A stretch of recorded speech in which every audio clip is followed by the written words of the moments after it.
নমস্কার, welcome to my channel যোগ ও মায়া। সবাই ভালো আছো আশা করি। খুব খুব ভালো থাকো, সুস্থ থাকো, আনন্দে থাকো। তো আজকে আমি তোমাদের কাছে যে ভিডিওটা নিয়ে এসেছি সেটা হলো মহিলাদের সমস্যা, বিশেষ করে 50 ঊর্ধ্ব যে মহিলারা তাদের সমস্যা নিয়ে, অথবা কম বয়সীও অনেক মহিলাদের এই সমস্যা হতে পারে। আজকে সেটা নিয়ে আলোচনা করব। তো আমার সঙ্গে শেষ পর্যন্ত থাকো।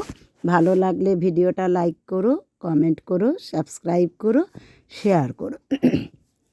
আজকে যেটা নিয়ে এসেছি সেটা হচ্ছে ইউটেরাইন প্রোল্যাপস বা প্রোল্যাপসড ইউটেরাস, অর্থাৎ মহিলাদের ইউটেরাস নেমে আসার কারণ এবং তার সমাধান। পেলভিক ফ্লোর মাসল দুর্বল হলে নিচে নেমে আসে।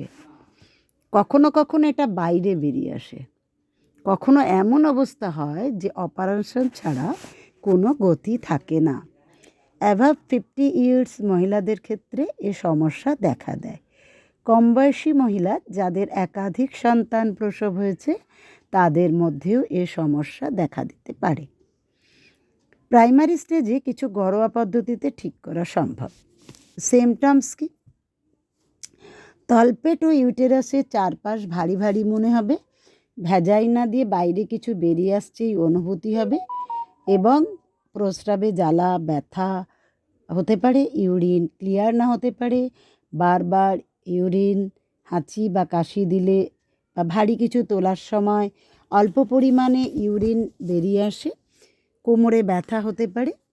এর 3টি স্টেজ আছে। একটি সামান্য, একটি মলত্যাগ বা ইউরিন ত্যাগের সময় ইউটেরাস বাইরে সামান্য বেরিয়ে আসে, আবার পরে যথাস্থানে ঢুকে যায়। ভ্যাজাইনা দিয়ে পুরোপুরি আবার বেরিয়ে আসে, সেটা সিভিয়ার অবস্থায় অপারেশন ছাড়া কোনো গতি থাকে না। সন্তান প্রসবকালীন সময় দীর্ঘ হলে অথবা ইউটেরাসে আঘাত পেলে এই সমস্যা দেখা দিতে পারে। মেনোপজের সময় ইস্ট্রোজেন হরমোন সিক্রেশন বন্ধ হলে, পেলভিক ফ্লোর মাসেল দুর্বল হলে এই সমস্যা দেখা দিতে পারে। ভারী জিনিস তুললে এই সমস্যা দেখা দিতে পারে। ক্রনিক কনস্টিপেশন থাকলে এই সমস্যা দেখা দিতে পারে। প্রবল কাশি বা হাঁচির সময় পেলভিক ফ্লোর মাসেলের স্ট্রেন হলে এই সমস্যা দেখা দিতে পারে। পেলভিক ফ্লোর অর্থাৎ আমাদের যেটা মলদ্বার, মূত্রদ্বার এবং ভ্যাজাইনাদ্বার, এটাকে বলা হয় পেলভিক ফ্লোর, এবং তার চারপাশে যে মাসেলস আছে সেগুলোকে বলা হয় পেলভিক ফ্লোর মাসেলস। তো আমাদের এই পেলভিক ফ্লোর মাসেলসের যদি এক্সারসাইজ করা যায় তাহলে কি হবে, এই সমস্যার থেকে অনেকটাই মুক্তি পাওয়া সম্ভব হবে। তো বর্তমান দিনে এই সমস্যাটা অনেকেরই থাকে, তাই লজ্জা না করে, ভয় না করে, সংকোচ না করে অবশ্যই আসুন, আপনারা যোগ দিন, ভালো থাকবেন। যাদের এই সমস্যা এখনো আসেনি তারাও শুরু করুন, আর যাদের এই সমস্যা এসেছে তারাও কিন্তু এই যে এক্সারসাইজ আসনগুলো আজকে করানো হবে আপনারা সেগুলোর সঙ্গে যুক্ত হন এবং সেগুলো করতে থাকুন, অভ্যাস করুন। অভ্যাস করে কেমন থাকছেন অবশ্যই বলবেন, জানাবেন, এবং কী উপকার পেলেন অবশ্যই জানাবেন। তো এটা যেমন পেলভিক ফ্লোরকে আমাদের সাপোর্ট দেবে এই এক্সারসাইজ আসনগুলো, তেমনি আমাদের ফিমেল অনেক ডিজিজ আছে, সেই ফিমেল ডিজিজকেও কিন্তু অনেকখানি সাপোর্ট দেবে।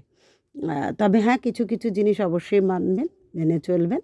ভারী জিনিস তুলবেন না, বা আপনারা হাঁচি বা কাশি দেবার সময় অত্যন্ত সাবধানতার সঙ্গে করবেন, বা দেখবেন যে সেই সমস্যাটা যাতে কেটে যায়। আর একটা কথা কি, যে যাদের সন্তান হয়ে যাচ্ছে তারা কিন্তু সন্তান হয়ে যাবার পরে পরেই আপনারা একটা নির্দিষ্ট সময় অতিক্রান্ত হয়ে গেলে পরেই এক্সারসাইজগুলো শুরু করে দিন। আর একটু বেশি বয়স হয়ে গেলে কি হয়, মাসেলের ইলাস্টিসিটি তো নষ্ট হয়ে যায়। সেই মাসেলের ইলাস্টিসিটি নষ্ট হয়ে গেলেও আমাদের ইউটেরাস নিচের দিকে নেমে আসতে পারে। তো সেই কারণে আজকে চলুন আজ যে আসনগুলো আপনাদেরকে করানো হবে সেগুলো এবার দেখতে থাকুন এবং আপনারা করুনও, আমার সঙ্গে সঙ্গে করুন, খুব সহজ আসন। তো প্রথম আমরা করব হচ্ছে গিয়ে, এটাকে বদ্ধকোণাসনও বলে, আবার ভদ্রাসনও বলে, কিন্তু তার আগে একটু বাটারফ্লাই করে নেবেন। বাটারফ্লাই করে নিলে কি হয়, ওই পেলভিক রিজিয়নের যে মাসেলসগুলো আছে সেই মাসেলসগুলো অ্যাক্টিভ হয়ে যায়, তাতে ব্লাড সার্কুলেশন ভালো হয়। আর ব্লাড সার্কুলেশন ভালো হলে কি হয়, তাই সেই মাসেলসগুলোর স্ট্রেংথ বেড়ে যায়। তো একটু বাটারফ্লাই করে নেবেন। বাটারফ্লাই করার পরে এটা 10 বার করে 3 বার অবশ্যই করতে পারেন। বাটারফ্লাই করার পরে আপনারা একটু ভদ্রাসন বা বদ্ধকোণাসন করবেন। একদম যদি কেউ দুটো পা একসঙ্গে জোড়া করতে না পারেন তো একটা একটা করে পা করবেন। এইভাবে হাত দিয়ে ধরে নেবেন, পিঠটা সোজা রাখবেন, নর্মাল ব্রিদিংয়ে থাকবেন। তারপর পা দুটোকে আস্তে আস্তে ছেড়ে দিন সামনে। এবারে ধীরে ধীরে শুয়ে পড়ুন। বাঁদিকে কাত হয়ে শোবেন, হাত দুটো শরীরের পাশে রাখুন, পা দুটো ধীরে ধীরে ভাঁজ করুন। এইবার যেটা করবেন, পায়ের হাঁটু দুটোর মাঝে অল্প গ্যাপ রাখবেন, হাত দুটোকে পাশে রাখবেন, একটু রেস্টিং পশ্চারে থেকে মলদ্বার, মূত্রদ্বার এবং যোনিদ্বারকে সংকুচিত করবেন, টেনে রাখবেন শ্বাস নিয়ে 5 সেকেন্ড থেকে 10 সেকেন্ড, আবার আস্তে আস্তে ছেড়ে দেবেন। এটা মূলবন্ধের মতো, যদি বলি এটা মূলবন্ধ মুদ্রা। শ্বাস নিতে নিতে টানুন, রেকটাম, তলপেট একদম নাভির দিকে টান টান করুন, আবার আস্তে আস্তে শ্বাস ছাড়তে ছাড়তে ছেড়ে দিন। আরও একবার করুন, শ্বাস নিতে নিতে টানুন, পেলভিক রিজিয়ন পুরোটা অর্থাৎ মলদ্বার, মূত্রদ্বার, যোনিদ্বার টেনে রাখুন, তলপেট থেকে খিঁচে মানে টেনে নাভি পর্যন্ত টান রেখে দিন। শ্বাস বন্ধ করে রাখুন 5 সেকেন্ড থেকে 10 সেকেন্ড, ধীরে ধীরে আবার ছেড়ে দিন। আবার টানুন, টেনে রেখে দিন, এটাকে মূলবন্ধ বলে। শ্বাস নিতে নিতে টানুন 5 সেকেন্ড থেকে সাধ্যানুযায়ী 10 সেকেন্ড হোল্ড করে রাখুন, তারপর ধীরে ধীরে ছেড়ে দিন। এইভাবে আপনি 10 বার করে 3টে সেট অবশ্যই করতে পারেন। দিনে 3 বার করুন, অনেক উপকার পাবেন। আবার শ্বাস নিতে নিতে টানুন, মলদ্বার, মূত্রাশয় এবং ভ্যাজাইনাকে তলপেট থেকে উপর দিকে টেনে শ্বাসকে ধরে রাখুন। 1 2 3 4 5 6 7 8 9 10, ধীরে ধীরে আবার শ্বাস ছাড়তে ছাড়তে ছেড়ে দিন। আবার শ্বাস নিতে নিতে টানুন, অর্থাৎ পেলভিক মাসেল যদি আমরা এইভাবে রোজ এক্সারসাইজ করি তো তার যে উইকনেস বা দুর্বলতা এটা অবশ্যই থাকবে না।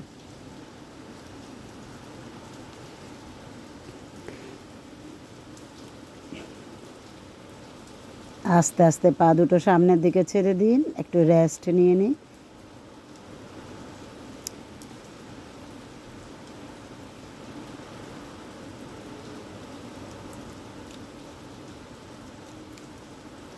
আবার পা দুটোকে টানুন একটা একটা করে, আর গ্যাপ রাখবেন। এবারে যেটা করব সেটা হচ্ছে কি অশ্বিনী মুদ্রা। অশ্বিনী মুদ্রাটা কীরকম, ওই সেম টানই হবে কিন্তু টানা আর ছাড়া। শ্বাস নেওয়ার সঙ্গে সঙ্গে ভেতর দিকে টানা, শ্বাস ছাড়ার সঙ্গে সঙ্গে আবার ছেড়ে দেওয়া। শ্বাস নিতে নিতে টানুন পেলভিক রিজিয়নকে। পেলভিক রিজিয়ন বললে বুঝেই যাবেন মলদ্বার, মূত্রাশয় এবং যোনিদ্বার।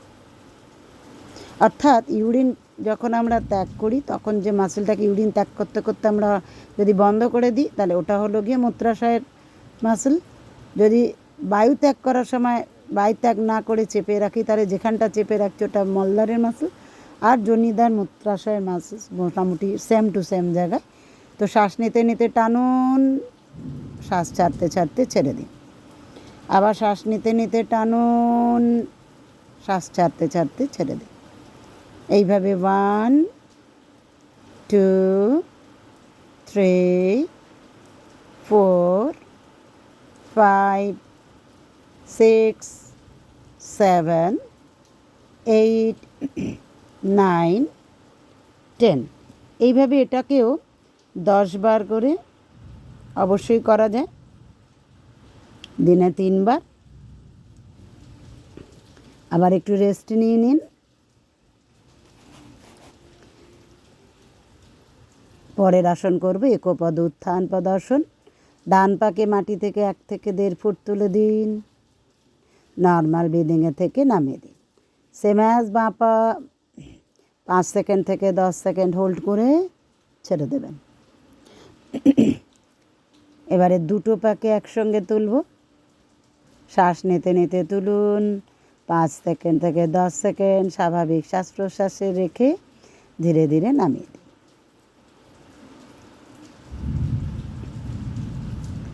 আবার একটু রেস্ট নিয়ে নিন। নেওয়ার পরে আবার পা দুটোকে ভাঁজ করুন, হাঁটু দুটোর মধ্যে সামান্য গ্যাপ রাখবেন, হাত দুটো পাশে। ব্রিজ পশ্চার বা সেতু বন্ধন আসন। শ্বাস নিতে নিতে ধীরে ধীরে কোমরটা মাটি থেকে তুলে দিন, শ্বাস প্রশ্বাস স্বাভাবিক। শ্বাস ছাড়তে ছাড়তে ওখানে 5 সেকেন্ড থেকে 10 সেকেন্ড থাকবেন, ধীরে ধীরে নামিয়ে দিন। এটা শুধুমাত্র পেলভিক রিজের না, এটা বিভিন্ন এই ব্রিজ পোজ বা সেতু বন্ধন আসন ভীষণভাবে উপকারী। ফিমেল ডিজিজের জন্য তো সত্যিই 1 নম্বর আসন। ছেড়ে দিন। এটাকেও 10 বার করে 3 বার। তো সেতু বন্ধন আসনও মূলবন্ধ বা অশ্বিনী মুদ্রা করতে পারবেন। একটু রেস্ট নিয়ে নিন। পরের আসন সুপ্ত ভদ্রাসন বা সুপ্ত বদ্ধ কোণাসন। পায়ের পাতা দুটোকে ধরে ঘুরিয়ে দিন, এলবোটাকে মাটির দিকে টান টান করুন। এই অবস্থায় রেকটামটাকে টেনে শ্বাস নেওয়া ছাড়া করুন। এই অবস্থায় মূলবন্ধ করতে পারবেন, অশ্বিনী মুদ্রা করতে পারবেন। মূলবন্ধ হলো টেনে শ্বাসটাকে হোল্ড করে রাখা কিছুক্ষণ, 5 থেকে 10 সেকেন্ড, তারপর ছেড়ে দেওয়া। 1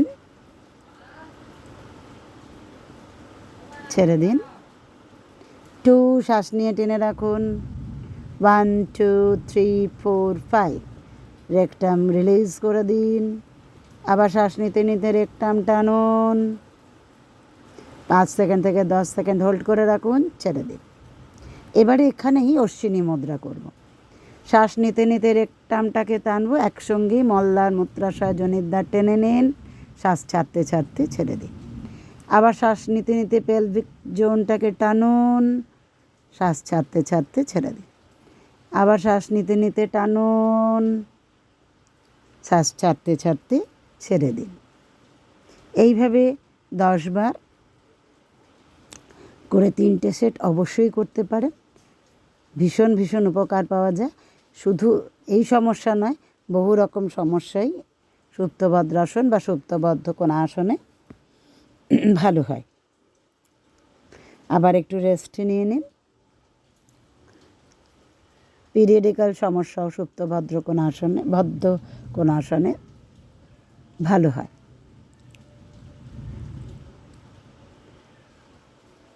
এর পরেরটা করব সুপ্তবদ্ধ কোণাসন। সুপ্তবদ্ধ কোণাসনে পা দুটোকে জোড়া করব, শ্বাস ছেড়ে শ্বাস নিতে নিতে মাটির দিকে নিয়ে যাব। আবার শ্বাস ছাড়তে ছাড়তে নিয়ে আসব, কিন্তু তার আগে 5 সেকেন্ড থেকে 10 সেকেন্ড হোল্ড করব। এখানে 5 সেকেন্ড থেকে 10 সেকেন্ড হোল্ড। 1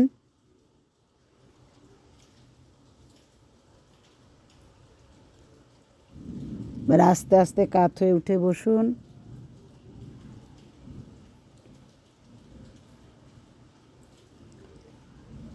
এই যে আসনগুলো করে দেখানো হলো, এই আসনগুলোতে আপনারা খুব ভালো থাকবেন, করেই দেখুন। আপনাদের যে সমস্যা, এই প্রোল্যাপসড ইউটেরাস বা ইউটেরিয়ান প্রলাপস যাই বলুন না কেন, এই যে জরায়ু নিচের দিকে নেমে আসে, এই নেমে আসা থেকে আপনারা অনেকটা রেহাই পাবেন। অবশ্যই প্রাইমারি স্টেজ এবং সেকেন্ডারি স্টেজে, থার্ড স্টেজে অপারেশন করতেই হবে। আজ এই পর্যন্তই, ভালো থাকবেন।